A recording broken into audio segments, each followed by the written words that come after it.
We continue our reading of God's Dream for You, The Chosen, a morning devotional by author Dwight K. Nelson. And today's reading, October 31, the Prayer of Jabez.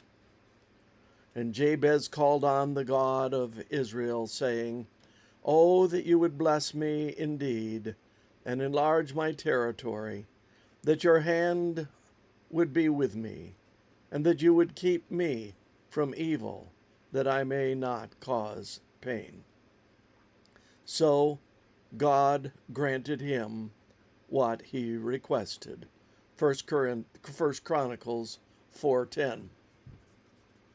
Look, if all this number crunching is true, and God really is very big on saving sinners, then doesn't it follow that the children of God, like you and me, are to be big on saving them too?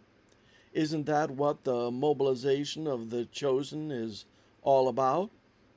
Bruce Wilkinson, who wrote the mega bestseller The Prayer of Jabez, wrote a sequel, Beyond Jabez, in referring to John's vision of heaven being filled with so many saved sinners that no one could possibly count them.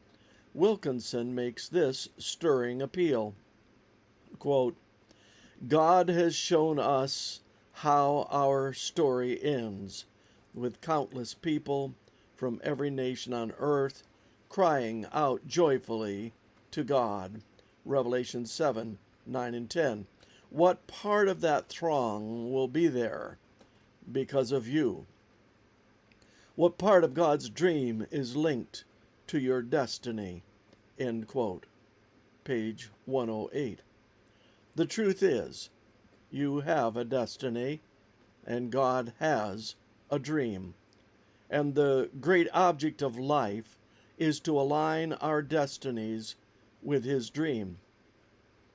Whatever your career choice, whatever your occupation and mine, our destiny remains unchanged.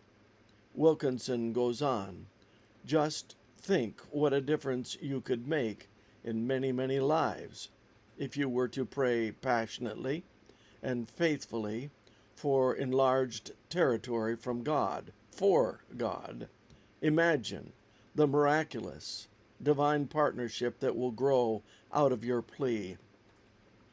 Let me accomplish more for you." With His infinite ability and your willing availability, He can literally do anything. Do you believe that? Do you believe God believes that? That if the chosen were willing and available, He could literally turn the world upside down in a single generation? But you say, "Oh, that's just a best-selling author filling a page with words."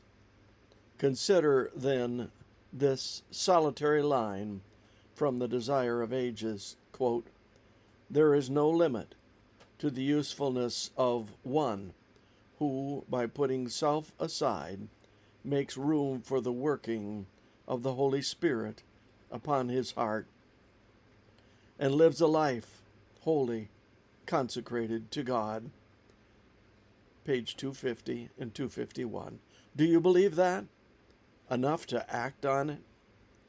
Then let us end this month with a simple 2-question quiz, yes or no. 1. By the grace of God, do you want to be there in heaven's innumerable throng? 2. By the grace of God, do you want to help Him add people to that throng one day? How could we say no to either? Then, by the grace of Calvary's God, let us roll up our sleeves and go for Him. If you have heard this reading, please shoot me an email to let me know that you did. And this concludes our reading now of God's Dream for You, The Chosen.